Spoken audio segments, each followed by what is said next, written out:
नमस्कार दोस्तों, कैसे हो आप सब लोग। मैं अभिषेक चौबे आपका स्वागत करता हूं एक बार आपके अपने YouTube चैनल एजुकेची पे। तो मैं आप जैसा कि आप लोगों को पता है कि जो हमारा टर्म 1 का सिलेबस एसएसटी का वो कंप्लीट हो चुका है। तो जैसा कि मैंने आप लोगों से अपने प्रीवियस वीडियो में बोला था कि अब मैं सैम्पल पेपर करवाऊंगा, ठीक है।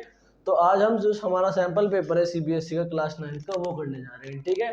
तो जैसा कि आप लोगों को पता होगा कि हमारे 60 क्वेश्चन होते हैं। मैं आपको एक बार इंस्ट्रक्शन पढ़ देता हूँ, ठीक है। वैसे जो पीडीएफ है इसकी, जो मैं करवा रहा हूँ आप लोगों को सैंपल पेपर, उसकी पीडीएफ अवेलेबल करवा दी जाएगी डिस्क्रिप्शन बॉक्स में। तो आप एक बार जाकर डिस्क्रिप्शन बॉक्स चेक कर ले। मैं आपको बता देता हूँ क्या क्या सैंपल पेपर में है। देखिए, 4 कैटेगरी में डिवाइड है ये, ठीक है। 4 कैटेगरीज में डिवाइड है क्वेश्चन पेपर। जो सेक्शन ए है उसमें 24 क्वेश्चन होंगे, ठीक है, 24th क्वेश्चन, जिसमें आप लोगों को कोई 20 क्वेश्चन अटेम्प्ट करने हैं। सेक्शन बी में 22 क्वेश्चन हैं, जिसमें से आपको कोई 18 क्वेश्चन अटेम्प्ट करने हैं। कितने हो गए? 20 और 8 18 38 हो गए, ठीक है। अब सेक्शन सी है 12 क्वेश्चन का, ठीक है, जिसमें से कोई भी 10 क्वेश्चन करने हैं। तो 38 और 2 कितने हो गए? 38 और 10 कितने हो गए? 48। फिर आता है हमारा 5th क्वेश्चन सेक्शन डी, ये है मैप। इसको हमें दोनों करने हैं, मतलब टोटल 50 क्वेश्चन है जो हमें करने हैं। आप लोगों को और डिटेल से जानना है इसके बारे में तो मैं डिस्क्रिप्शन बॉक्स में आप लोगों को इसकी पूरी वो प्रोवाइड करवा दूंगा। तो ये हमारा पहला पार्ट है हमारे सैंपल पेपर का। इसमें मैं आपको 30 क्वेश्चन करवाऊंगा। तो चलिए एक बार हम अपने सैंपल पेपर पे, जो हमारा सैंपल पेपर है उसका फर्स्ट क्वेश्चन है, उस पर देखते हैं। क्वेश्चन क्या बोल रहा है? Which group of persons invested with special function in church. वो कौन से ग्रुप के पर्सन्स थे, ठीक है, कौन से ग्रुप के पर्सन थे जो जो चर्च जो आप लोग जानते होंगे, चर्च, उनमें स्पेशल फंक्शन करते थे, मतलब उनका स्पेशल पोस्ट होता था। तो इसका ऑप्शन होगा हमारा क्लर्जी, ठीक है। क्लर्जी एक तरह से मान लीजिए प्रीस्ट, जिसे फादर भी कहते हैं हम, ठीक है। अब हम क्वेश्चन नंबर 2 पे चलते हैं। If you intended to visit गबराबती during summer vacation, which one of the following union territory of India you will be going to. अब देखिए, जब मैंने सिलेबस स्टार्ट करा अपना, तो सबसे पहले मैंने चैप्टर ज्योग्राफी को ही देखा। ज्योग्राफी मैंने कंप्लीट कर दी थी, चैप्टर 1 करवाया था मैंने। तो उसमें ये क्वेश्चन था। क्वेश्चन क्या कहता है कि अगर आप कवरत्ती जाना चाहते हैं तो आपको इन चारों में से कौन से यूनियन टेरिटरी पे जाना पड़ेगा। अगर आप कवरत्ती जाना चाहते हैं अपनी समर वेकेशन, गर्मियों की छुट्टी मनाने के लिए, तो हमारे पे 4 ऑप्शन दिए हुए हैं। Andaman and Nicobar island, Lakshadweep, Puducherry and D Daman and Diu. तो इसका option number B, Lakshadweep, is the correct action, because Kavrati is the capital of Lakshadweep. So if you wanted to visit some Kavrati in summer vacation, you would be go to at Lakshadweep Island. Okay, now we will proceed to our next question, question number 3rd. चलिए दोस्तों, एक बार question number 3rd हम लोग देख लेते हैं। Which of these was the most silent underlying conflict in making of democratic constitution in South Africa? Question ये पूछा है कि वो क्या ऐसे कारण थे, वो क्या ऐसे रीजंस थे जिसकी वजह से साउथ अफ्रीका में एक लोकतांत्रिक संविधान का निर्माण हुआ, मतलब डेमोक्रेटिक कॉन्स्टिट्यूशन। बेसिकली ये पूछा कि वो कौन सा रीजन था जिसकी वजह से साउथ अफ्रीका में संविधान बना, बस, ठीक है, ये क्वेश्चन है। ऑप्शन देख लीजिए। Between south Africa and it's neighbour, south Africa और उसकी पड़ोसियों की वजह से साउथ अफ्रीका का संविधान बना, तो भाई ये तो नामुमकिन ही है। बिटवीन मैन एंड वुमेन, आदमी पुरुषों और स्त्रियों की वजह से बना, ये भी नामुमकिन ही है। Between the coloured minority and black majority, ठीक है, ये सही होगा हमारा। Question number C is the correct. क्यों? क्योंकि साउथ अफ्रीका में क्या था, जो कलर्ड माइनॉरिटी के लोग हैं, जिसे कलर्ड माइनॉरिटी में आप मान लीजिए ब्रिटिशर्स हो गए, और ब्लैक मेजोरिटी जो वहाँ के नेटिव पीपल्स थे। जो ब्लैक मैन, आप लोगों को इसका पता ही है इसके बेसिकली हिस्ट्री क्या है, तो इसका ऑप्शन नंबर सी होगा। अगर आप लोगों को और इसके बारे में जानना है तो चैनल पे जाइए, इससे रिलेटेड मैंने वीडियो बनाई है कि इसके पीछे क्या कारण था। तो अभी जान लीजिए क्या है इसका option number C correct answer है, ठीक है। अब हम चलते हैं, what is the aim of production. जो उत्पादन जिसे कहते हैं हम हिंदी में, उसका मेन उद्देश्य क्या है, एम क्या है, ठीक है। तो हमारे साथ में 4 ऑप्शन है। टू हेल्प पुअर पीपल्स, गरीबों का वो करना, मदद करना। तो यार देखो, आज के डेट में इतना जमाना अच्छा रहा नहीं कि कोई बिना किसी मतलब के किसी की सहायता करे, तो ये ऑप्शन होगा नहीं। Option B, to satisfy need of people, लोगों की जरूरतों को संतुष्ट करना, ये भी नहीं होगा। To produce good and service, option number D है जो हमारा वो करेक्ट होगा।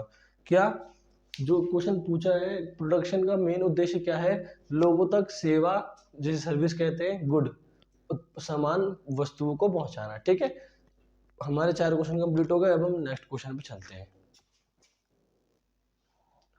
क्वेश्चन नंबर 5 हमारा क्या कहता है, देखिए, educated unemployment is a special feature in. जो इससे पहले की प्रीवियस वीडियो थी उसमें मैंने इस क्वेश्चन को करवाया था, तो जिसने पहली वीडियो देखी होगी उसको पता होगा इसका आंसर क्या है। क्वेश्चन पूछ रहा है जो एजुकेटेड अनएम्प्लॉयमेंट होती है, जो शिक्षित बेरोजगारी होती है, वो कहाँ सबसे पाई जाती है, कौन से एरियाज में, रूरल एरियाज, ग्रामीण इलाकों में, अर्बन एरिया, शहरी इलाकों में, कोस्टल एरिया, तटीय इलाके, या फिर ऑल ऑफ दी, सब जगह में। तो सबसे इसका आंसर होगा ऑप्शन नंबर बी, और अर्बन एरियाज, मतलब शहरी इलाकों में एजुकेटेड अनएम्प्लॉयमेंट ज़्यादा पाई जाती है। क्वेश्चन नंबर 6 है, what kind of government is there in Myanmar. Myanmar हमारा नेबरिंग कंट्री है, ठीक है, असम के पास है और हमारा एक पड़ोसी देश है। तो क्वेश्चन पूछा है म्यांमार में अभी कौन सी गवर्नमेंट है। जो चैप्टर 1 मैंने करवाया था आप लोगों को सिविक्स का, वह उसमें इसका म्यांमार का एक केस था। तो जिन जो बच्चों ने चैप्टर पढ़ा होगा, वीडियोस देखे होंगे, उन्हें पता होगा वहाँ पे कौन सा रूल है, अभी आर्मी रूल है, ठीक है। जब बुक लिखी गई थी जब भी आर्मी रूल था, और अभी भी क्या है, आर्मी रूल है। जो वहाँ की फेमस लीडर थी आंग सान सू की, उसको जो आर्मी लीडर्स थे उन्होंने जेल में डाल दिया था। फिर उन्होंने तख्ता पलट करके अपने आप को आर्मी का शासन काबिज कर लिया था, ठीक है। अब हम क्वेश्चन नंबर 7 पे चलते हैं। What is the colour of native people in south Africa. जब मैं क्वेश्चन लिख रहा था ना तो मुझे बहुत हंसी आ रही थी, ठीक है। ऐसी बात नहीं है कि मैं स्किन कलर पे हंस रहा था, वो बिल्कुल बात नहीं है। आप ऑप्शन देखोगे तो खुद आपको भी समझ में आ जाएगा। क्वेश्चन पूछा है जो साउथ अफ्रीका के जो मूल निवासी है, नेटिव पीपल, उनका रंग क्या था, रंग क्या है। ए ब्लैक, बी ब्राउन, ठीक है। ये मैं ब्राउन पे हंसा, जब अब बहुत गाना चलता है ब्राउन मंडे, ब्राउन रंग, ठीक है, ये सब गाना चलता है तो लोग बहुत अपने आप को प्राउड फील करते हैं, लेकिन उनको ब्लैक बोल दिया जाता है तो वो कितना बुरा लग जाता है। तो मैं लोग इसी मेंटलिटी पे हंस रहा था कि जब गाने हिट होते हैं तो वो लोग अपने आप को ब्राउन मंडे और अपने आप को बिल्कुल टशन में समझ लेते हैं, लेकिन एक बार उनको ब्लैक बोल दो तो उसका अपोजिट वो आपको मारने लगेंगे। तो मैं यही लोगों की मेंटलिटी पे हंस रहा था। तो बेसिकली जो इसका आंसर होगा वो होगा ब्लैक। जो साउथ अफ्रीका के मूल निवासी है उनका कलर कैसा है, ब्लैक, काले कलर के होते हैं वो, ठीक है। अब हम नेक्स्ट क्वेश्चन पे चलते हैं। अब हम क्वेश्चन नंबर 8 पे चलते हैं।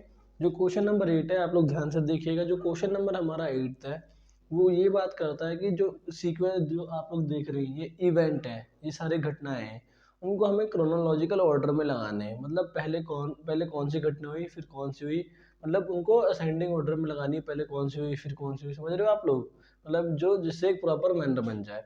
तो क्वेश्चन वही पूछ रहा है, arrange the event in chronological order. ये जो जितनी घटनाएं हुई हैं उनको एक क्रोनोलॉजिकल ऑर्डर में पुट करना है, ठीक है। तो वो ऑप्शन देखते हैं। A constitution is frame to limit the power of Kings.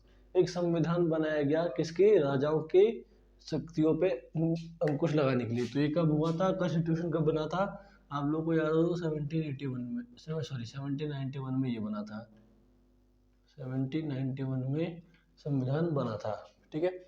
हमारा जो बी है वो बी स्टेटमेंट है, वो क्या कह रहा है, Louis 16 become king of France. जो लुई 16वां है, लुई 16 है, वो फ्रांस का राजा बना। तो ये कब हुआ था, 1774 में, ठीक है। ऑप्शन सी है, कन्वेक्शन ऑफ स्टेट जनरल।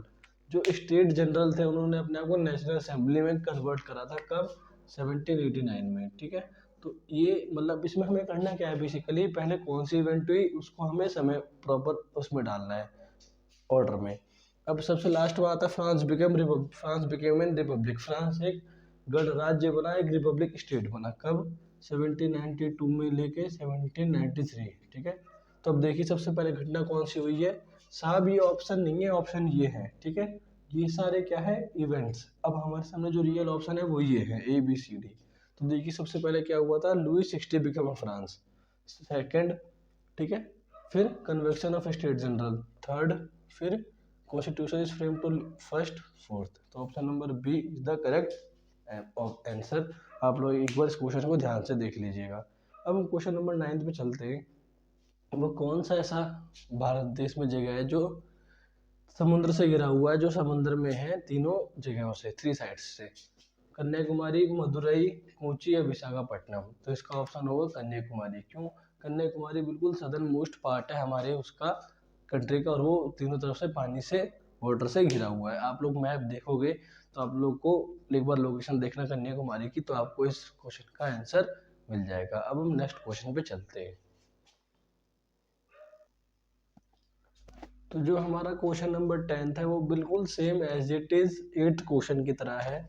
इसमें भी हमें क्या करना है, जो इवेंट्स है उसको क्रोनोलॉजिकली ऑर्डर में करेक्ट करना है। मतलब क्या, सूचीबद्ध तरीके से लगाना है, मतलब पहले कौन सा इवेंट हुआ फिर कौन सा इवेंट। ठीक है, चलिए देखते हैं।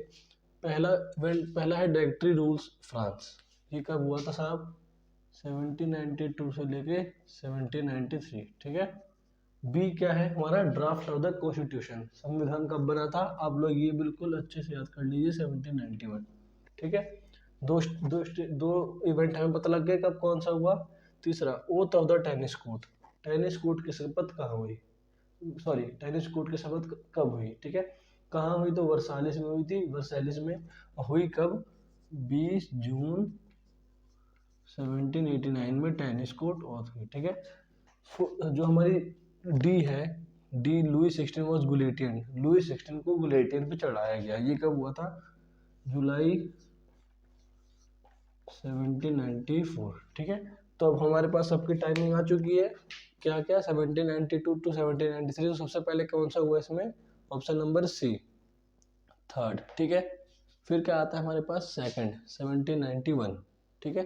फिर क्या हुआ? Directory rule France first. और फिर क्या हुआ? फोर्थ।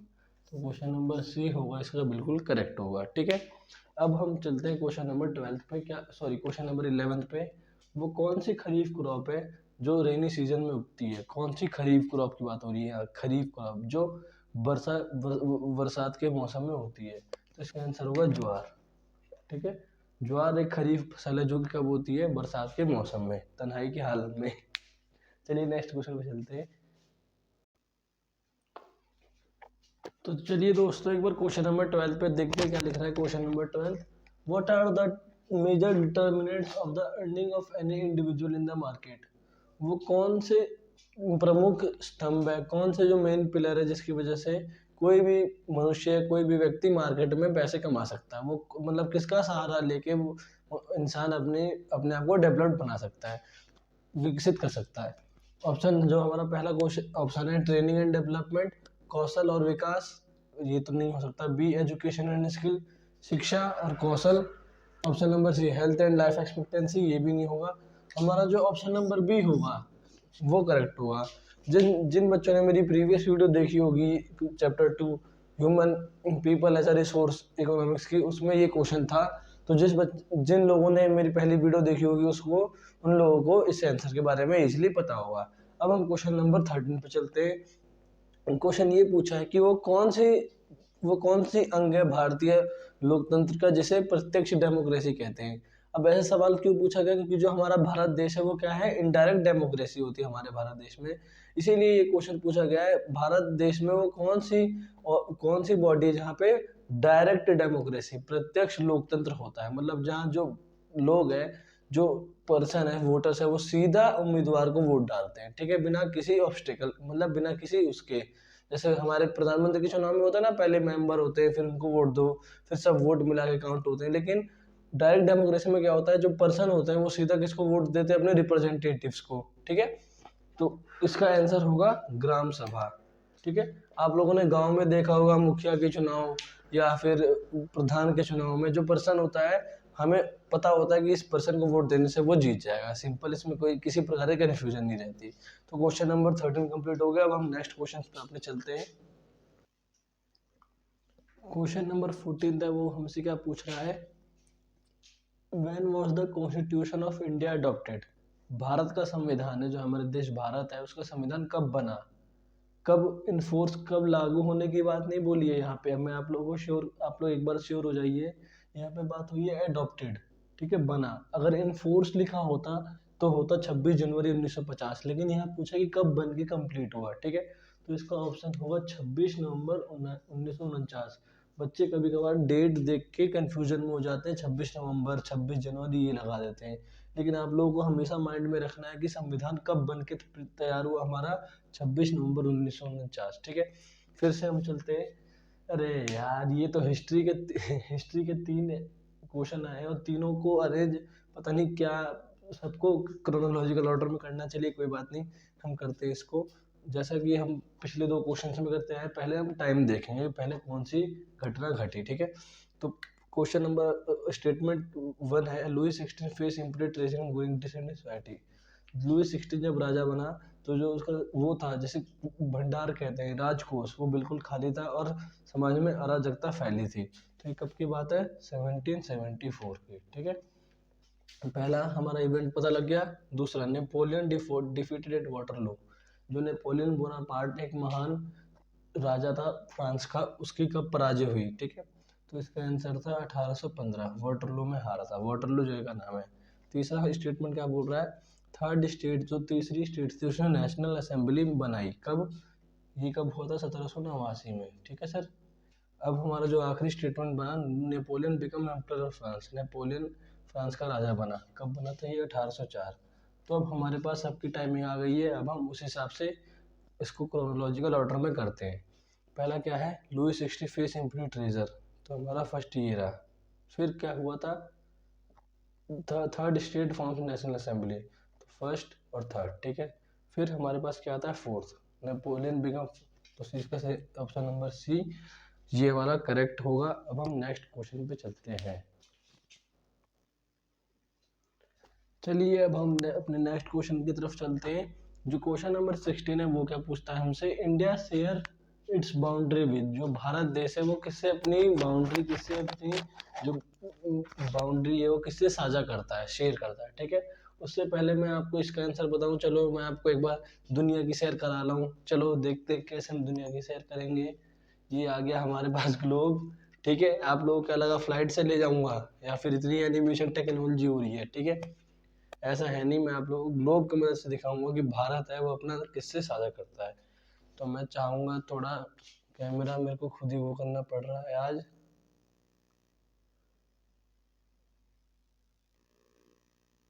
मैं आप लोगों को दिख रहा होगा, रुकिए मैं आप लोगों को दिखाता हूँ अपने भारत देश। तो आप लोगों को दिख रहा होगा स्क्रीन पे। ठीक है, तो आप लोग अच्छा दिख रहा होगा, ये रहा हमारा प्यारा देश भारत। ठीक है, और इसके बगल में छोटा सा पिद्दू सा नेपाल दिख रहा होगा आप लोगों को। थोड़ी सी मैं जूम कर देता हूँ। दिखा। अब आप लोगों को दिख रहा होगा नेपाल। ठीक है, तो आप लोग समझ गए होंगे इसका करेक्ट आंसर क्या है? नेपाल।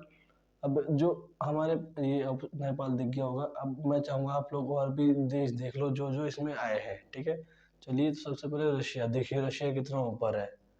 ये देखिए रशिया यहाँ पर। ठीक है, दिख गया होगा आपको। अब हम चलते हैं अब हमारे अमेरिका में। चलो, हाँ भाई फ्लाइट घुमा दो। ये रहा यूनाइटेड स्टेट्स। ठीक है, देख सकते हैं आप लोग। ठीक है, अब मैं थोड़ी इसको नॉर्मल पोजीशन कर देता हूँ। हाँ अब ठीक है। तो इस आप लोगों को ग्लोब के द्वारा समझ में आ गया होगा कि भारत देश है वो किससे अपनी बाउंड्री शेयर करता है। तो पहले मैं इसको रख देता हूँ यहाँ पे। ठीक है, तो इसका करेक्ट ऑप्शन होगा डी, नेपाल। ठीक है, अब बात करते हैं क्वेश्चन नंबर 70 की। ठीक है, क्वेश्चन नंबर 70 ये पूछ रहा है, जो डेमोक्रेसी शब्द है, जो डेमोक्रेसी वर्ड है, वो उसका ओरिजिन कहाँ से हुआ है, बेसिकली वो कहाँ से निकला है। ठीक है, तो इसका ऑप्शन नंबर ए बिल्कुल करेक्ट होगा। क्या है? Demos and kratia. ये है ग्रीक वर्ड। ठीक है, ये ग्रीक भाषा के शब्द से निकला है। डिमोज मतलब होता है पीपल। ठीक है, क्रेटोस मतलब होता है रूल या फिर पावर। ठीक है, तो इसका हमारा ऑप्शन नंबर ए करेक्ट होगा। अब चलते हैं क्वेश्चन नंबर 18। हमारा क्या पूछ रहा है? What is done to surplus wheat in Palampur. जो विलेज पालमपुर है, मैंने आप लोगों को चैप्टर पढ़ाया था, आप लोग देखिएगा वीडियो में जाके। जो विलेज पालमपुर है उसमें जब बहुत ज़्यादा सरप्लस होता है, बहुत ज़्यादा अधिक अत्यधिक मात्रा में जब व्हीट उगती है, जब गेहूँ उगती है, तो क्या करा जाता है? Option A sold in the market, बाजार में बेच दिया जाता है। Option be given in charity, दान में दे दिया जाता है। सी डिस्ट्रॉयड, बर्बाद कर दिया जाता है। या फिर खुद स्टॉक कर दिया जाता है। ठीक है, तो आप लोगों को ऑप्शन देख के ही पता लग गया होगा। ऑप्शन नंबर ए बाजार में बेच दिया जाता है उसको। अब हम अपने नेक्स्ट क्वेश्चन 19 और 20 क्वेश्चन देखते हैं। क्वेश्चन नंबर 19 क्या है देख लीजिए एक बार। Which capital is superior to other resource like land and physical capital. वो कौन सी कैपिटल है, वो कौन सी पूंजी है जो लैंड और फिजिकल कैपिटल से बड़ी है? ठीक है, तो इसका ऑप्शन होगा option number be human capital. क्यों ह्यूमन कैपिटल क्यों है? क्योंकि जो लैंड और फिजिकल कैपिटल है वो खुद से कंज्यूम नहीं हो सकते। इसको कंज्यूम करने के लिए किसकी ज़रूरत होती है? मनुष्य की, क्योंकि मानव नहीं होगा तो किसी भी चीज़ को यूटिलाइज, कोई भी चीज़ अपने आप ऑटोमेटिकली यूटिलाइज नहीं हो पाएगी। इसीलिए सबसे इम्पोर्टेंट रिसोर्स कौन सा है? Human capital. अब क्वेश्चन नंबर 20 पे चलते हैं। The head of the government in Nepal is the, जो सरकार जो होती है, जो गवर्नमेंट, अब थोड़ी पड़ोसियों के घर में देख लेते हैं हमारे पड़ोसी के घर में क्या सीन है। मतलब मैं अपने देश के बारे में बात कर रहा हूँ, तो हम वहीं चलते हैं जहाँ मैं आपको ले गया था ग्लोब में, नेपाल में, ठीक है। तो जो नेपाल है उसमें उनमें जो नेपाल है वहाँ पे हेड कौन है गवर्नमेंट का? हेड ऑफ द गवर्नमेंट कौन है? तो इसका आंसर होगा बी, प्रेसिडेंट। जैसे हमारे में प्रेसिडेंट होता है वैसे उनमें भी प्रेसिडेंट होते हैं, लेकिन 2005 से पहले कौन था? ये किंग, ठीक है। तो अब 20 क्वेश्चन हो चुके हैं, अब हम अपने नेक्स्ट क्वेश्चन पे प्रोसीड करते हैं। तो चलिए दोस्तों, क्वेश्चन नंबर 21 देख लेते हैं। क्वेश्चन हमें पूछा है what is the full form of EPIC. EPIC है, उसकी फुल फॉर्म क्या है? तो मैं इसका सीधा सीधा आंसर बता देता हूँ। ये है इलेक्शन फोटो आइडेंटिटी कार्ड, जिसे हम लोग वोटर कार्ड से भी जानते हैं, ठीक है। इसकी फुल फॉर्म क्या है? इलेक्शन फोटो आइडेंटिटी कार्ड, जिसे हम वोटर कार्ड भी कहते हैं या फिर ईपीआईसी भी कह सकते हैं। अब हम क्वेश्चन 22 पे चलते हैं। देखिए साहब, हिस्ट्री का क्वेश्चन आया है, तो आप लोग ये समझ जाओ हिस्ट्री का क्वेश्चन आया है तो क्या करना होगा हमें? जो इवेंट्स है उसको क्रोनोलॉजिकली ऑर्डर में सेट करना पड़ेगा, ठीक है। तो देखिए सबसे पहले क्या, वो कौन सा इवेंट है जो हुआ? पहले national assembly voted declare war against Prussia and Austria. National assembly ने प्रशिया और ऑस्ट्रिया के विरुद्ध उसकी शुरुआत करी। ये कब हुआ? 1792 जुलाई, ठीक है। उसके बाद यहाँ से प्रारंभ हुआ। उसके बाद क्या था? जो पर्शियंस थे उन्होंने कोई ट्यूलिस में पैलेस होगा उसको तहस नहस कर दिया। ये हुआ था साहब 10 अगस्त 1792, ठीक है। तो हमारे पास दो इवेंट पता लग गया हमें कब कब हुआ। अब तीसरा देखते हैं। Louis 16 was executed publicly. ये नहीं था, ये कन्वेक्शन, जो कन्वेंशन थी, जो नेशनल असेंबली बाद में कन्वेंशन बन गई, उसने मोनार्की हटाया। कब? 21 सितंबर 1792, ठीक है। अब हमारे पास बचा आखिरी ये वाला statement, okay. Louis 16 was executed publicly. Louis 16 को जनता के सामने लेके आया गया। तो ये कब हुआ था? 21 जनवरी 1793। तो हमारे पास सारी अब इवेंट्स आ चुके हैं कब कब क्या हुआ, तो इसी हिसाब से हम अपना ऑप्शन देखेंगे। तो सबसे पहले क्या हुआ? जुलाई 1792 में national assembly voted declare war against Prussia and Austria. Third हुआ, फिर फोर्थ हुआ हमारे पास 10 अगस्त। तो हमारा option number B is the correct. तो अब हम चलते हैं अपने नेक्स्ट क्वेश्चंस पे। So friend, let's proceed to the question number 23 and look what question number 23 is trying to say. मतलब क्वेश्चन नंबर 23 क्या है, अब एक बार उसको समझते हैं। Which one of the following is the capital of Andaman and Nicobar island? वो कौन सा अंडमान और निकोबार जो द्वीप है, अंडमान और निकोबार जो आइलैंड है, उसकी कैपिटल कौन है? तो पहला ऑप्शन नंबर 1 पोंडीचेरी। तो ये तो खुद ही गलत है, ये तो खुद ही एक वो है यूनियन टेरिटरी, तो ये होगा नहीं। दीव एंड दमन भी एक यूनियन टेरिटरी है। कवरती, आप लोगों को पता है कि कवरती किसकी है? लक्षद्वीप की कैपिटल, हमने प्रीवियस क्वेश्चन में भी करा है। तो हमारे पास एक ऑप्शन बता, पोर्ट ब्लेयर। तो option number C is the correct answer. Port Blair is the capital of Andaman and Nicobar island. Now look what question number 24 is asking to us. Who was the president of the constitution assembly? जो संविधान सभा था उसके president कौन थे? तो जी हाँ, आप लोगों ने सही गैस करा। हमारे देश के पहले प्रेसिडेंट, हमारे देश के पहले राष्ट्रपति श्री डॉक्टर राजेंद्र प्रसाद, ठीक है। अब हम क्वेश्चन नंबर 25 पे चलते हैं। मल्टीपल क्रॉपिंग मीन्स, एक टर्म दी है हमें मल्टीपल क्रॉपिंग, उसका मतलब क्या होता है? इसका मतलब होता है मोर देन वन क्रॉप। मतलब कि मल्टीपल क्रॉपिंग हम उसे कहते हैं जब हम एक से ज़्यादा फसल ग्रो करते हैं, उसे हम मल्टीपल क्रॉपिंग कहते हैं। अब हम नेक्स्ट क्वेश्चन पे चलते हैं, जब तक आप एक बार इसको गो थ्रू कर लीजिए।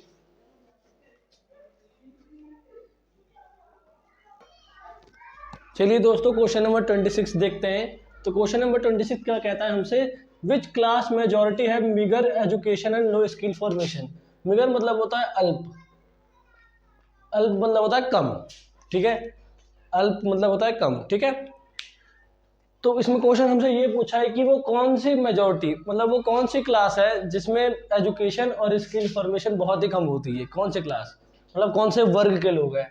पहला मैन, बी एल्डर पुरुष, बी एल्डरली पीपल बड़े लोग, सी गर्ल चाइल्ड, या डी वुमेन। तो इसका ऑप्शन नंबर डी करेक्ट होगा, डी वुमेन।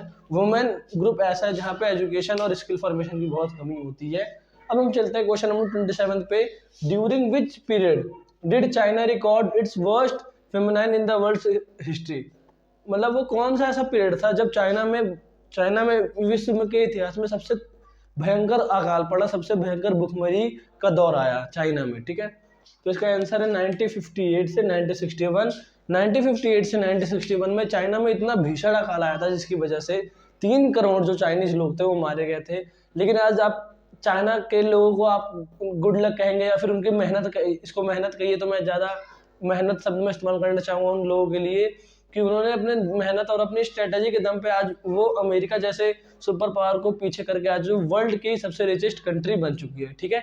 वही चाइना है जो कभी जहाँ पे कभी इतना भीषण अकाल पड़ा था जिसकी वजह से उसके 3 करोड़ लोग मारे गए थे, ठीक है। तो एक डिटर्मिनेशन की आप यहाँ पे बात देखिए। वो अलग बात है कि चाइना का संबंध हमसे या फिर दुनिया के और कंट्री से अच्छी नहीं है, लेकिन हमें पॉजिटिविटी देखती रहनी चाहिए अपने से नेक्स्ट लोगों में जो कंट्री है अपनी। अब क्वेश्चन ये पूछा है in which year South Africa become independent. वो कौन सा साल है जब साउथ अफ्रीका आज़ाद हुआ। तो इसका आंसर होगा 26 अप्रैल 1994 को साउथ अफ्रीका आज़ाद हुआ और इसके ठीक 2 साल बाद मतलब 1996 में इसका संविधान बनके तैयार हुआ और हम साउथ अफ्रीका के संविधान को one of the finest constitution of the world कहते हैं, ठीक है। अब हमारे पास 2 क्वेश्चन रह गए हैं 29 और 30। क्योंकि मैंने आप लोगों से बोला था कि ये वीडियो 2 पार्ट में बनेगी, तो हमारा जो फर्स्ट पार्ट है उसमें 30 क्वेश्चन होगा, जो मैं सेकंड पार्ट लेके आऊँगा कुछ दिनों में उसमें 30 क्वेश्चन हो जाएगा, फिर हमारा सिलेबस पूरा कंप्लीट हो जाएगा। और जैसा कि मैंने आप लोगों को बताया था हमारा 24 क्वेश्चन थे पहले, 24th क्वेश्चन था, उसमें से कोई 20 क्वेश्चन करने कंपलसरी है क्योंकि सेक्शन ए में क्या है 20 क्वेश्चन है। उसकी मैं आपको PDF डाल दूंगा, आप सारे इंस्ट्रक्शन देख लीजिएगा। अब हम अपने नेक्स्ट क्वेश्चन पे चलते हैं। तो चलिए दोस्तों, अब हम सेकंड लास्ट क्वेश्चन देखते हैं अपने सैंपल पेपर के पार्ट फर्स्ट का। तो 29 क्वेश्चन हमसे क्या कह रहा है, हाउ मच अमाउंट ऑफ तिथे was levied from peasant by the church. ये एक प्रकार का टैक्स था तिथे, ठीक है, एक प्रकार का ये टैक्स था जो कि पीजेंट से लिया जाता था, किसके द्वारा, चर्च द्वारा, ठीक है, जिसे हम तिथे नाम से जानते थे। अब इसमें होता क्या था, ये टैक्स किसे, आप लोगों को ये पता लग गया कि ये टैक्स किसे दिया जाता था, चर्च को। लेकिन इस चर्च में क्या, चर्च कह रहा हूँ सॉरी, इस टैक्स में दिया क्या जाता था, option number A 1/10 of the agriculture produce, 1/10वां हिस्सा दिया जाता था एग्रीकल्चर प्रोड्यूस का। मान लीजिए 100 किलो गेहूं हुआ तो 10 किलो किसके पास जाएगा, चर्च के पास, इसे हम तिथे कहते थे। और एक और टैक्स है जिसे हम टेली कहते हैं, वो डायरेक्ट किंग्स के पास जाता था। ये हम कब की बात कर रहे हैं, बिफोर फ्रेंच रिवॉल्यूशन 1789 से पहले की हम बात कर रहे हैं, ठीक है। तो आप इसका ऑप्शन नंबर ए करेक्ट होगा। अब हम 30 क्वेश्चन देखते हैं। In which of the following year, वो कौन से साल में जो इंदिरा पॉइंट है वह submerge under water. Indira point एक डिस्ट्रिक्ट का नाम है जो कहाँ पर है, अंडमान एंड निकोबार आइलैंड के निकोबार आइलैंड में एक डिस्ट्रिक्ट है जिसे इंदिरा पॉइंट कहते हैं। तो क्वेश्चन ये पूछा कि इंदिरा पॉइंट कौन से साल में पानी के अंदर समा गया था, ठीक है। तो इसका आंसर होगा 2004, ठीक है। 2004 में जो इंदिरा पॉइंट था वो पानी के अंदर सबमर्ज हो गया था और ये कहाँ है, अंडमान एंड निकोबार आइलैंड में। तो दोस्तों मैंने जो सैंपल पेपर का पार्ट फर्स्ट है उसे कंप्लीट करवा दिया है, 30 क्वेश्चन, और 30 क्वेश्चन है उसको मैं एक दिन में 2-3 दिन में कंप्लीट करवा दूंगा। आपको इस वीडियो से रिलेटेड कुछ भी प्रॉब्लम हो तो आप कमेंट करो, बाकी आपके हाथ में, लाइक करो, सब्सक्राइब करो, कोई दिक्कत वाली बात नहीं है। ना पसंद है तो डिसलाइक कर दो, डेमोक्रेसी है, आपकी मर्जी। जो आपको बैड पॉइंट लगा प्लीज़ हमारे कमेंट सेक्शन में कमेंट करो, और वीडियो अच्छी लगी तो please like the video, subscribe it and share the video. और अपना ख्याल रखें, पढ़ाई करते रहें और अपने आसपास सफाई बनाए रखें। ओके, टाटा, अपना ख्याल रखिए, टेक केयर, गुड बाय, जय हिंद।